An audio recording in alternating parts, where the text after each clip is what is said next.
नमस्कार, मैं गोविंद सिंह राजपूत।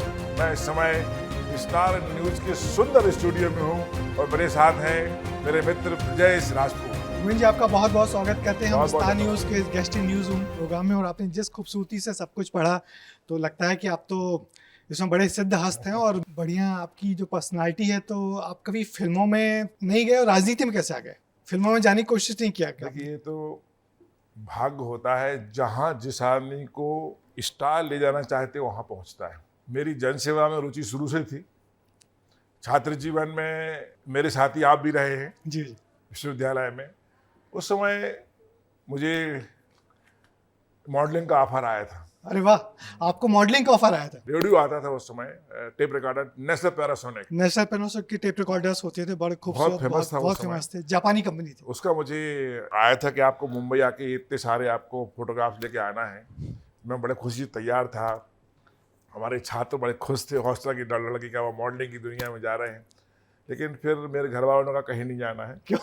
यहीं रहना है, इस छोटी दुनिया में रहना है और आपको अपने पढ़ाई करना है पहले। उस चीज़ का अफसोस होता है कि नहीं कि बढ़िया अफसोस मॉडल तो होते हैं, नहीं फिल्मों में चले जाते हैं आप? अफसोस तो नहीं होता, लेकिन हमारे साथ के बहुत हमारे मित्र, हमारे हॉस्टल के, हमारे छात्र जीवन की बहुत अच्छे दोस्त आशुतोष राणा, हमारे सागर के हमारे बड़े भाई जैसे गोविंद नामदेव, बड़े अभिनेता हैं।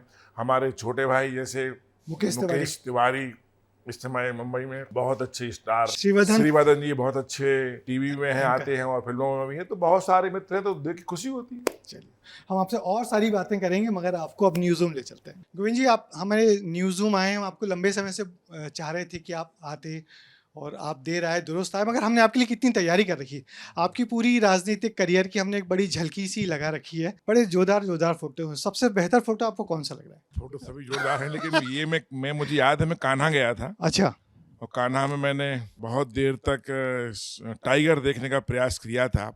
सुबह 6 बजे हम लोग उठना पड़ता था। मैं 2 दिन रुका। मजेदार बात सुनाता हूँ आपके लिए। मुझे टाइगर नहीं मिला। मैं जाता था करीब चाय वाय पी के आराम से 10-11 बजे। तो मैंने कहा कि यार टाइगर मिली है, 2 दिन हो गए। बच्चे बोले कि अंकल हमको तो 2 दिन लगातार मिला। तो मैं लगा कैसे मिला। तो उसके फादर आए, जो एक पेयर था। उन्होंने कहा आप कब जाते हो। तो मैंने कहा कि साहब मैं जाता हूँ 10-11 बजे।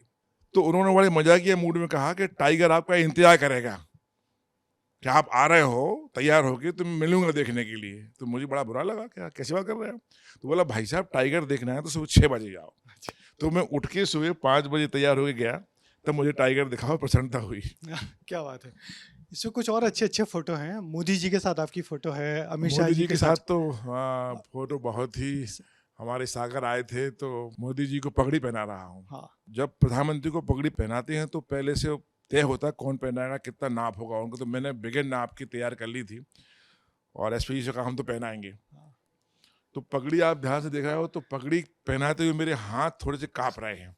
प्रधानमंत्री जी को पगड़ी पहनाना, और मैं तो, मुझे अभी भी याद है मोदी जी बोले कि छतरी के हाथ हैं, ताकत से पहनाओ। क्या बात। तो मुझे फिर जोश आया, मैंने फिर उनको पहनाई मोदी जी की। तो मुझे आज तक याद है कि मैं ये उस पल को भूल नहीं सकते। मोदी जी के छतरी के हाथ जोर से पहनाओ। क्या बात है। मैं आपसे ये जानना चाह रहा हूँ कि सागर जिले के छोटे से जैरई गांव से निकलकर आपका जो राजनीतिक करियर है यहाँ तक आया है। मध्य प्रदेश सरकार के कैबिनेट मंत्री ग्रुप में 5 बार के आप विधायक रहे हैं, मगर उस गांव के गोविंद राजपूत ने कभी सोचा था कि वो राजनीति में जाएगा और इस मुकाम तक पहुंचेगा? देखिए, इस मुकाम तक पहुंचेंगे ये तो नहीं सोचा था, सच है। मैं समझता हूँ बहुत सारे लोग अपने फ्यूचर के बारे में जितना ईश्वर देता है तो सोचते नहीं हैं, पर मुझे शौक था राजनीति में।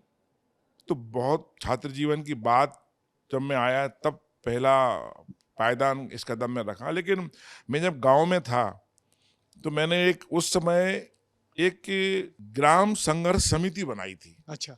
उसके छोटे छोटे छपवाते पंपलेट।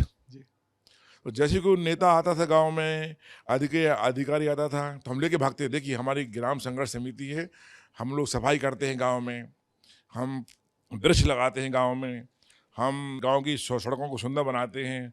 तो वो कहते अच्छा आप लोग ये काम करते हो। हम उस वक्त शायद 10th में थे लगता था कि 10th में होते हुए अच्छे काम कर रहा है, तो ये शौक तो मुझे शुरू से रहा है। देर सवेर तो आपको राजनीति में आना ही था। आना था, ये ईश्वर की कृपा थी। हम आपके साथ हॉस्टल में रहे तब भी आप राजनीति में बड़े सक्रिय थे और उन दिनों भी आपका ऐसे ही जलवा हुआ करता था। कांग्रेस में बड़े लंबे लंबे वक्त गुजारा है और बहुत अच्छे पदों पे रहे हैं आप। यूथ कांग्रेस के आप अध्यक्ष रहे हैं। यूथ कांग्रेस के अध्यक्ष रहा हूँ, कई बड़े पदों पर रहा हूँ, राष्ट्रीय सेक्रेटरी रहा हूँ। और छात्र जीवन में तो बहुत साथी आप हमारे हॉस्टल में जूनियर थे, बहुत सारे चुनाव में भाग लिया। सागर यूनिवर्सिटी का बहुत बड़ा नाम है। मैं समझता हूँ एक ज़माने में सागर यूनिवर्सिटी में नागपुर भी आता था, छत्तीसगढ़ भी आता था। तो उस जगह से छात्र राजनीति शुरू की और छात्र राजनीति के बाद फिर ऐसी लाइन बनी कि फिर आज तक नहीं रुकी। ये जान के बड़ी हैरत होती है कि आप 5 बार के विधायक हैं और 5 बार के विधायक में 3 बार आप कैबिनेट मंत्री बने हैं। लोग तरस जाते हैं एक बार मंत्री बनने के लिए, आप 3 बार मंत्री बने। तो ऐसा क्या है? स्टार्स हैं, आपकी मेहनत है, या आपका सामंजस्य, या लोग आपको इतना स्नेह करते हैं? देखिए, सब चीज़ें राजनीति में जब कोई व्यक्ति किसी मुकाम पे पहुंचता है तो सारी चीज़ें उसमें शामिल होती हैं। माता पिता का आशीर्वाद भी होता है, भाग्य भी होता है, मेहनत भी होती है, परिवार का सहयोग भी होता है, मित्रों का सहयोग होता है। इन सबसे बड़ा होता है विधानसभा के लोगों का लगाव, विधानसभा के लोगों से आपका जुड़ाव। हमेशा से ही मेरा परिवार विधानसभा के हर सुख दुख में हम लोग साथ रहते हैं। जब उनके साथ दुख की घड़ी है तो पूरा परिवार खड़ा हुआ है, सुख की घड़ी है तो हम सब खड़े हुए हैं। ऐसे ही विधानसभा के सारे लोग हमारे परिवार के और हमारे साथ खड़े गए थे। तो ईश्वर की कृपा है कि कठिन से कठिन परिस्थिति में भी उन्होंने हमको जिताया। और एक बात तो जब 2003 में जब उमा भारती की लहर थी और आप कांग्रेस के टिकट पे जीत के आए थे, पूरे संभाग में कांग्रेस ने सिर्फ इकलौती सीट जीती थी सुर्खी विधानसभा की। बिल्कुल सही बोल रहे हैं आप। और तब आपने आज के बड़े नेता भूपेंद्र सिंह जी को हराया था और अच्छे खासे मार्जिन से हराया था। 15-16 हज़ार से हराया था भूपेंद्र सिंह जी को। मुझे याद है उस जमाने में उमा भारती की लहर नहीं आंधी थी जी। और ऐसे ऐसे लोग विधानसभा में आ गए थे। कई तो मुझसे कहते थे कि हमने पहली बार विधानसभा देखी है। ऐसी उमा जी की आंधी थी उस समय। ईश्वरी कृपा और आप सबका साथ ऐसा रहा, जनता का स्नेह ऐसा रहा कि मैं अकेला पूरे सागर संभाग में अकेला विधायक जीता था। और उस समय के जो हमारे छात्र जीवन के हमारे मित्र ही रहे, वो हमसे करीब 15-16 हज़ार से चुनाव भूपेंद्र सिंह जी हारे थे। अच्छा, छात्र जीवन में आप लोगों के बीच एक आध दो बार चुनाव हुआ है, भूपेंद्र सिंह जी और भूपेंद्र सिंह जी भी छात्र नेता थे, मैं भी छात्र नेता था। हम लोगों के ग्रुप अलग होते थे। हमारा बड़ा बया ग्रुप होता था, उनका मकोनिया ग्रुप होता था।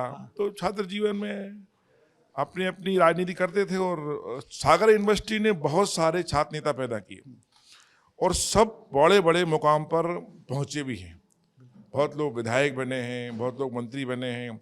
इसके अलावा देखिए आप तो महर्षि वहीं से पढ़े हुए हैं, महर्षि महेश योगी जी, रजनीश आचार्य रजनीश वहीं से पढ़े हुए हैं। तो यूनिवर्सिटी ने बहुत सारे लोग दिए हैं हर क्षेत्र में। मगर आप सब लोग जो इतने करीबी दोनों बड़े नेता रहे हैं, तो इन दिनों थोड़ी कुछ अनबन सी क्यों चल रही है आपकी और भूपेंद्र सिंह जी की? इसका जवाब तो भूपेंद्र सिंह दे सकते हैं। आपके उन्हें बड़ा सम्मान है? मेरे मन में कभी रहा ही नहीं। मैं तो हमेशा एक आम आदमी बन के रहता हूँ, आज भी आम आदमी हूँ। किससे आपने सबक सीखे पॉलिटिक्स के? देखिए, क्योंकि आप तो हमारे परिवार में कोई राजनीति नेता तो रही नहीं। हमको पैतृक राजनीति में कोई विरासत में नहीं मिला। जो मिला मेहनत से, लगन से और छोटे छोटे से संघर्ष से मिला। संयोग ये रहा कि मैं धीरे धीरे चल के हमारे सागर में, आपने सुना होगा बिट्ठर भाई पटेल जी, जो झूठ बोले कौवा काटे गीत जिनका फेमस हुआ था पूरे देश में, बॉबी पिक्चर, बॉबी फिल्म का। हाँ, वो भी वहाँ के सागर के बड़े नेता रहे हैं, बड़े नेता रहे, उद्योगपति रहे। हाँ। उनसे मैं छात्र जीवन में जुड़ गया था और जिस विधानसभा से मैं विधायक हूँ, वहाँ से वो भी जीते हैं। वहीं से वो विधायक थे, वहीं से राजनीति शुरू हुई उनकी, बिट्ठल भाई पटेल। तो उनके मेरे लिए बहुत सहयोग रहा। फिर मैं जिसकी कल्पना मैंने कभी नहीं की थी, माधवराव सिंधिया जी, मैं माधवराव सिंधिया जी से जुड़ गया। वो युवाओं को बहुत चाहते थे। अच्छा, उनका आशीर्वाद बहुत ज़्यादा रहा, उनकी कृपा से मैं फिर राजनीति में मैंने एक लंबा सफर तय किया। यदि उस दौर की बात करें तो उस समय मध्य प्रदेश की जो कांग्रेस थी उसमें बड़े बड़े नेता थे। दिग्विजय सिंह का गुट था, सिंधिया जी का था, अर्जुन सिंह जी का था, तो श्यामाचरण जी थे, श्यामाचरण जी, विद्याचरण जी थे, विद्याचरण जी, मोतीलाल वोरा थे। हाँ, माने बड़े बड़े नेता ही नेता थे। तो उन सबों के बीच में आपने सिंधिया जी को क्यों पसंद किया, और वो रिश्ता जो सिंधिया जी को पसंद मैंने नहीं किया, सिंधिया जी ने मुझे पसंद क्यों किया? अच्छा, वो सिंधिया खेल को, जी के पास तो मुझ जैसी लाखों युवा थे। सही है, उस जमाने में सिंधिया जी एक चमकता हुआ चेहरा थे देश के। बहुत चार्मिंग पर्सनालिटी थी। हाँ, बहुत बड़ी पर्सनालिटी थी। उन्होंने कुछ देखा होगा मुझ में, मेहनत का, लगन का, काम करने की शक्ति को, तो उन्होंने मुझे जोड़ा और फिर मैं जुड़ गया और फिर लगातार साथ चलता रहा। सिंधिया जी ये बहुत मेहनती आदमी है, बहुत मेहनती। मैं समझता हूँ सुबह से 7 बजे से वो काम शुरू करते हैं और रात के 2 बजे तक काम करते हैं। क्या बात इतना मेहनती नेता मैंने बहुत कम देखे। है। आपने बहुत सारे मुख्यमंत्रियों को भी देखा, दिग्विजय सिंह को भी आपने करीब से देखा, उमा भारती को भी देखा, फिर उसके बाद अब जो लगातार अलग अलग मुख्यमंत्री हैं, शिवराज सिंह चौहान, मोहन यादव जी, तो इन सब में क्या फर्क देखते हैं? तो ये सबके काम करने के ढंग अलग अलग हैं, सभी ने अच्छे काम किए।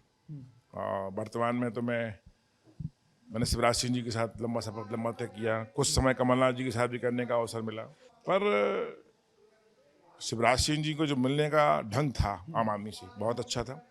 और हमारे डॉक्टर मोहन यादव जी का तो बहुत ही अच्छा है। बहुत सारे माने पहले मुख्यमंत्री हैं जो मिलता है तो उन्हीं का हो जाता है। इतने हंस के आदमी से मिलते हैं वो, छोटा व्यक्ति हो बड़ा व्यक्ति हो, तो ये अपना अपना नेचर होता है। क्योंकि डॉक्टर मोहन यादव जी हम जैसे एक जमाने हम दोनों ने साथ किया, मंत्री थे, तो वो बहुत ही, उन्होंने भी नीचे स्तर से काम किया है। उनको कोई अपनी राजनीतिक विरासत में कुछ नहीं मिला, सब कुछ किया उन्होंने अपने दम पर हासिल किया है। इसलिए वो आम कार्यकर्ता की इज्जत और अपने सहयोगियों का महत्व जानते हैं। क्या बात है। कुछ आपके उन्हें फोटो यहाँ भी लगा है। ये आपका परिवार का फोटो?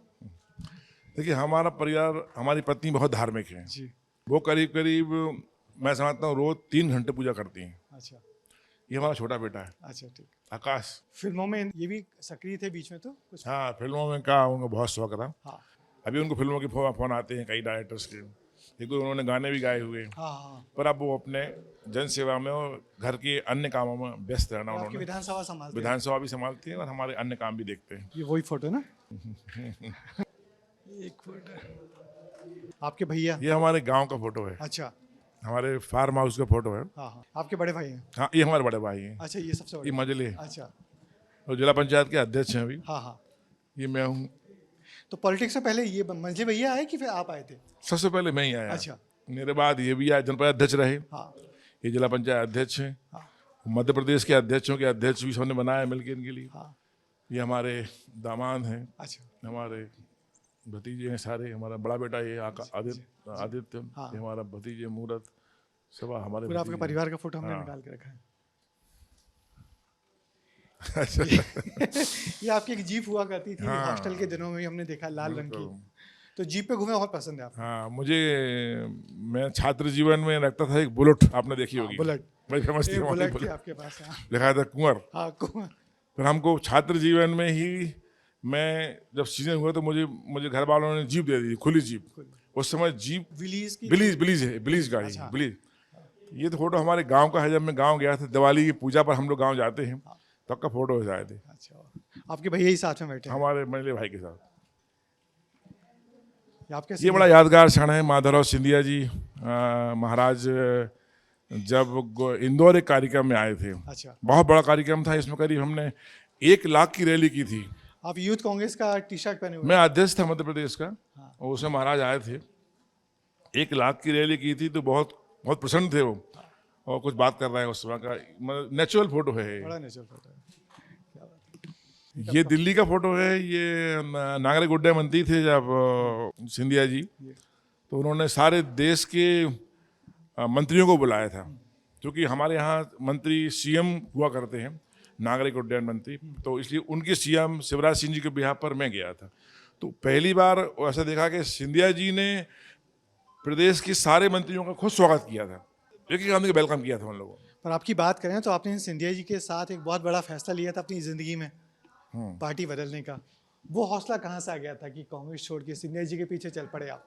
ये कोई सोची समझी राजनीति नहीं थी। अच्छा, तो कांग्रेस का ऐसा दौर चल रहा था उस जमाने में, लगातार अपने लोगों की ना सुनना, हर काम की उनकी अवहेलना करना। और आज तक पूरे मध्य प्रदेश के लोग उस समय के बोलते हैं, कांग्रेस के ज़माने में जब सरकार बनी थी, कि सरकार सिंधिया जी के चेहरे पे बनी थी। कमलनाथ जी मुख्यमंत्री बन गए, ठीक है, कोई दिक्कत नहीं, सबको अच्छे से काम चल रहा था। लेकिन धीरे धीरे परिस्थितियां ऐसी आईं, हर आदमी को इग्नोर करना। मैं नहीं, कई मंत्री विधायक उस समय के परेशान थे, आपने खुद स्वयं देखा होगा। तो फिर ऐसा निर्णय हुआ कि इस पार्टी में रहने का कोई औचित्य ही नहीं है जहां मान सम्मान ना हो। क्योंकि मैं तो कहता हूँ सिंधिया जी को जितना काम पसंद है उतनी मान सम्मान उनके जीवन में पसंद है। तो सबने कहा कि नहीं, अब इस पार्टी में रहने का कोई औचित्य ही नहीं है। और फिर बात हुई बड़े लेवल पर, और फिर आज आप देख ही रहे हैं। आपको लगा नहीं उस समय यदि सरकार नहीं गिरती, क्योंकि सरकार मुश्किल से गिरती है, सरकार नहीं गिरती तो आप लोगों पर कितनी मुश्किलें आती? देखिए, जीवन का बहुत बड़ा रिस्क था वो जी। जब रिस्क उठाने के लिए आदमी तैयार होता है तो आप समझ लो कि परिस्थिति ऐसी बन जाती है कि उसको वर्तमान परिस्थिति से अच्छा रिस्क उठाना अच्छा लगता है। और आखिर हम लोगों ने रिस्क उठा ली। बहुत सारे लोग हमारे उस समय जीते, मंत्री बने। बहुत सारे 2-4 लोग हमारे उस समय चुनाव में हार भी गए।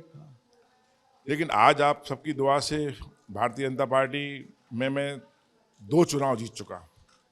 पहला चुनाव जीता, दूसरा चुनाव जीता, और लोकसभा का चुनाव जो है ना, वो भी हमारी विधानसभा में मध्य प्रदेश में सबसे अधिक वोटों जीते हम, 86,000 वोट से। अब आप सबकी दुआ से भारतीय जनता पार्टी का सक्रिय और सीनियर कार्यकर्ता हूँ। क्या बात है। एक आपका अच्छा डायलॉग हमारे पास और है। बात निकलेगी तो दूर तलब जाएगी। मैं इतना ही कहना चाहता हूँ, एक फिल्म का डायलॉग था, चेन्नई सेठ उसके मकान शीशे के होते हैं, वो दूसरों के मकान में पत्थर नहीं फेंकते। तो सर ये चिनाया सेठ कौन है, आप बता दीजिए। उन चिनाया सेठ के साथ भी आपने बहुत काम किया है। एक फिल्म देखी थी, बहुत तब की बात है। वक्त फिल्म थी। वो ये एक्चुअल में क्या है, कांग्रेस के बहुत वरिष्ठ नेता हैं, बड़े सम्मानीय हैं, आदरणीय दिग्विजय सिंह जी।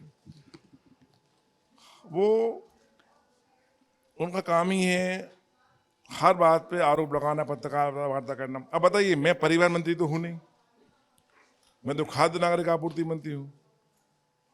अब मुझ पे ही आदमी आप शुरू हो गए। तो मैंने फिर कहा कि जिससे घर शीशे के होते हैं वो दूसरे घर में पत्थर नहीं फेंकते। इतने में समझ जाना चाहिए आदमी के लिए। और वो समझेगी नहीं। अब वो तो बड़े नेता हैं, समझ गए होंगे शायद। अच्छा, पर ये आपके पुराने विवाहों के जो चर्चे या जो बदनामियां सामने आई, तो उससे आप कैसा लगता है आपको? देखिए, मुझे उस पर कोई टिप्पणी करने की आवश्यकता ही नहीं है। इसे आवश्यकता नहीं है कि जिस व्यक्ति का नाम आ रहा है, ना तो मैं उसको जानता हूँ, ना ही मैंने उसको नियुक्ति दी थी, ना ही मैं परिवहन मंत्री हूँ। जिसे नियुक्ति दी थी, जो मंत्री हैं या जो वो लोग, उनसे बात करो। मुझसे बात करने का, मुझे इस प्रश्न में बोलने का कोई औचित्य नहीं है। लोग कहते हैं कि दिग्विजय, जो आप यूथ कांग्रेस के अध्यक्ष थे, तो दिग्विजय सिंह किसी से डरते थे तो सिर्फ आपसे। डरते नहीं थे। मैं बड़े सीनियर नेता हैं दिग्विजय सिंह जी, मैं मुझसे क्यों डरेंगे वो? अच्छा। वो किसी से नहीं डरते देश में। सर ये वैभव है हमारे असाइनमेंट के हेड। कैसे हो? एक सवाल पूछना चाहते हैं बहुत लंबे समय से। सर मैं अभी जस्ट वही फोटो देख रहा था सिंधिया जी की और आपके साथ। हम सब ने ये सुना कि आप उनके एकदम चहेते हैं, समर्थक हैं, मतलब बहुत अपने हैं। ये शुरुआत कैसे हुई आखिरकार? पहली मुलाकात कब हुई थी आपकी सिंधिया जी से? फिर आज इतना बड़ा जो है कहें कि अपना का भाव चलता चला जा रहा है, इसकी 1-2 किस्से हम आपसे जानना चाहते हैं। आप एक गोल्फ वाला किस्सा सुना रहे थे। सिंधिया जी को गेम्स में गोल्फ बहुत पसंद था, गोल्फ। अब गोल्फ बहुत ही, मैं समझता हूँ, ऐसा गेम है जो आम आदमी का गेम तो है नहीं, आम आदमी का खेल तो है नहीं, और मुझ जैसे गांव के व्यक्ति का गेम तो है ही नहीं। मैं तो गड़ा गेंद, पिट्टू और कबड्डी खेलने वाला व्यक्ति। एक विदिशा के एक बार हम लोग इंदौर में थे, तो महाराज माधवराव सिंधिया जी गोल्फ क्लब में गए, तो मुझसे बोले कि गोविंद एक शॉट तुम ही मारो। अब मैंने देखा कि कैसे शॉट मारो, कभी मैंने तो स्टिक पकड़ी भी नहीं थी वो। लेकिन संयोग देखिए, मैंने जो थोड़ा था अपना जो देखता रहा था, उनकी करते करते मैंने जो शॉट मारा तो सीधे जाके होल में गया। होल में गया। अब वो बोले बहुत अच्छा, बहुत, दोबारा मारो। मैंने हाथ जोड़े के महाराज आज मेरी बच गई है, इसके आगे अब मत कहो। कभी डांटते हैं सर वो आपको? कभी आपको लगा होगा किसी बात पे डांट दिया होगा, ऐसा नहीं यार, ऐसा नहीं, कुछ भी? बड़े लोग डांटते हैं, कई बार डांट खेली। और हमारे नेता जब भी हों डांटे तो उसको आपको बुरा नहीं मानना चाहिए। पिछली बार डांट कब गली? चलिए, डांट तो गलती है। ज्योतिरादित्य सिंधिया जी हैं, बहुत एनर्जी से भरे रहते हैं हमेशा। हम लोगों को कभी भी फ़ोन पे एक्टिव रहते हैं, जब फ़ोन करो तब जवाब देते हैं वो। तो उनके साथ बात करने में कभी लगता होगा आपको कि एकदम पूरी तैयारी से जाएं, कुछ तैयारी के साथ बात करें, क्योंकि वो हमेशा हर चीज़ में बड़े अपडेट रहते हैं, बिल्कुल सही कहा आप, है ना? फॉर्मल बात जब होती है तैयारी से नहीं जाते। हाँ। पर मेरी क्या आदत है, मैं कभी किसी बड़े नेता के जाता हूँ और लंबी बात करना होती है तो अपने पॉइंट लिख लेता हूँ, कि मैं भूल जाता हूँ खास पॉइंट भूल के कौन सा रह गया। तो उनके साथ भी मेरी आदत है, मैं अपने मुख्यमंत्री के पास जाता हूँ या कहीं जाता हूँ जिससे बात करना हो तो कुछ 2-4 पॉइंट धीरे से लिख लेता हूँ, धीरे से पढ़ लेता हूँ क्या अब मुझे क्या पूछना है। सर, ये प्रज्ञा है। नमस्कार नमस्कार नमस्कार। मैं काफ़ी देर से देख रही थी कि आपकी हाइट बहुत अच्छी है, तो सर पर्सनालिटी को लेकर एक सवाल है कि कभी हाइट में कोई छोटा मंत्री आपके सामने आ गया हो लेकिन पद में बड़ा हो, तो आप उसको कैसे डील करते हैं?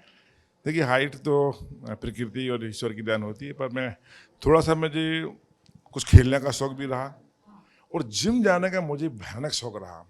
अगर मैं कभी रियली सोचता हूँ कि मैं कोई चीज़ ऐसा ही है जो नहीं कर पा रहा हूँ तो वो है जिम।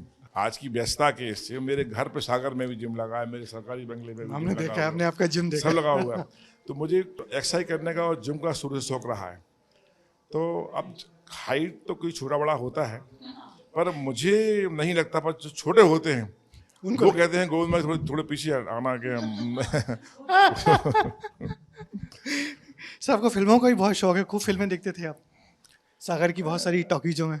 फिल्मों का शौक तो छात्र जीवन में रहा, अब तो नहीं जा पाता, मैं कई साल से नहीं गया। पसंदीदा एक्टर कौन है आपका? पसंदीदा एक्टर तो स्वाभाविक है कि अमिताभ बच्चन ही होना चाहिए। तो कभी अमिताभ बच्चन से ऐसे रूबरू मुलाकात हुई? हाँ, दिल्ली में मुलाकात हुई मेरी, 2 बार मुलाकात हुई। हाँ। जब वो सांसद थे तब मुलाकात हुई, जब उस समय वो जब पीक वो पर, कांग्रेस के सांसद थे। उसमें पीक पे थे वो। पहली बार सांसद बना उस समय छात्र नेता था, तालकोटरा स्टेडियम में आए थे वो, तो उनको नजदीक से देखने का अवसर मिला, बात करने का अवसर मिला था। क्या बात है! तो 1984 में सांसद रहे हाँ, वो बहुत राजीव अच्छी गांधी जी बात के। है, तो की बात है। आपने राजीव गांधी जी को भी देखा है? मैंने बहुत बहुत अच्छे देखा, राजीव जी के साथ ही थे वो, राजीव साथ थे ना, तो उस समय तभी साथ देखा। आप यूथ कांग्रेस में, तब यूएसयूआई में थे? मैं NSUI में था उस समय, छात्र नहीं, मैं उस समय छात्र नेता था। तो आपने पसंदीदा हीरो तो बता रही, पसंदीदा हीरोइन? हेमा मालिनी। तो हेमा मालिनी से ही मिले होंगे, वो भी सांसद रही। हाँ, हेमा मालिनी जी से तो मुझे देखता था तो छात्र जीवन में बहुत आइकॉन थी सबकी, वो बड़ी बड़ी स्टार थी। एक बार तानसेन समारोह में आई थी वो, अच्छा। बहुत अच्छी नृत्यांगना भी है वो, हाँ। मुख्य अतिथि थी उसमें, मैं उसमें अतिथि था। हाँ। तो मुझे उनसे मिलने का अवसर मिला, तो मैंने कहा कि हेमा जी मैं आपका बहुत पुराना फैन हूँ। तो मैंने कहा चलो अतिथि, मुख्य अतिथि हमारा फैन है। अब तो बड़ी लीडर हैं देश की वो, नेता हैं, तीसरी चौथी बार की सांसद हैं। आपके पास बड़ा इंपॉर्टेंट विभाग है, खाद्य नागरिक आपूर्ति। तो इस विभाग में क्या नया कर रहे हैं आप, जिसमें गोविंद राजपूत की छाप दिखे? देखिए, ये विभाग आम जनता से जुड़ा हुआ विभाग है। इसमें रोजमर्रा की चीज़ों के लिए काम करना पड़ता है। हम लोग लगातार प्रयास कर रहे हैं कि खाद्यान्न समय पर मिले व्यक्ति के लिए। 1 नेशन 1 कार्ड हम लोगों को बनवाई दिया है। अब एक ज़माना था जब सागर का कार्ड चलता था भोपाल में, अब तो भोपाल का कार्ड चलता है पूरी दुनिया में। इसके अलावा हम लोगों ने भी नई चीज़ शुरू की है कि आपका राशन आपके द्वार। ये पायलट प्रोजेक्ट हम लाए हैं अभी मंडला झाबुआ में। अच्छा। इसके बाद हमारा यानी प्लान घर जाके है, राशन देना लोगों को। हाँ, इसके बाद हमारा प्लान है कि माननीय मुख्यमंत्री जी से बात करके कि ये पूरे प्रदेश में लागू किया जाए कि हमारी गाड़ी पहुंचेगी और खाद्यान्न आप पे घर पहुंचेगा, कोई बदमाशी नहीं, टाइम से पहुंचेगा और आप पे घर तक पहुंचेगा। तो ये देश में पहला मैं समझता हूँ प्रदेश होगा कि आपका राशन आपके द्वार पहुंचेगा। मगर अभी हम लोगों ने कुछ स्टोरी की और देखे हैं कि लोग राशन लेते तो हैं सरकारी, मगर उसको बेच ही देते हैं। नहीं, ऐसा नहीं होता। कभी कभी क्या होता है कि हमारे यहाँ एक्चुअल गेहूँ बहुत खाया जाता है, हाँ। वो चावल आ जाता है, चावल छत्तीसगढ़ में खाया जाता है, तो कुछ गेहूँ आ जाता है, चावल आ जाता है, तो लोग इस प्रकार देते हैं कि चावल बेच देते हैं। लेकिन हम लोग कोशिश करते हैं कि गेहूँ जहाँ ज़्यादा आए। ये बात हमने भारत सरकार से की है कि मध्य प्रदेश में कुछ एरिया छोड़ के, जैसे बालाघाट है, सिवनी मालवा है, हमारे बाकी 70% मध्य प्रदेश में गेहूं भी हम लोगों के लिए आवश्यकता होती है। गोविंद भाई, आपका लंबा राजनीतिक करियर रहा है और आपने 5 चुनाव लड़े हैं, उसके पहले ही लंबा करियर रहा है, मगर हर राजनेता के जीवन में जीत हार होती है। आपकी ज़िंदगी में भी एक हार आई थी 2013 में।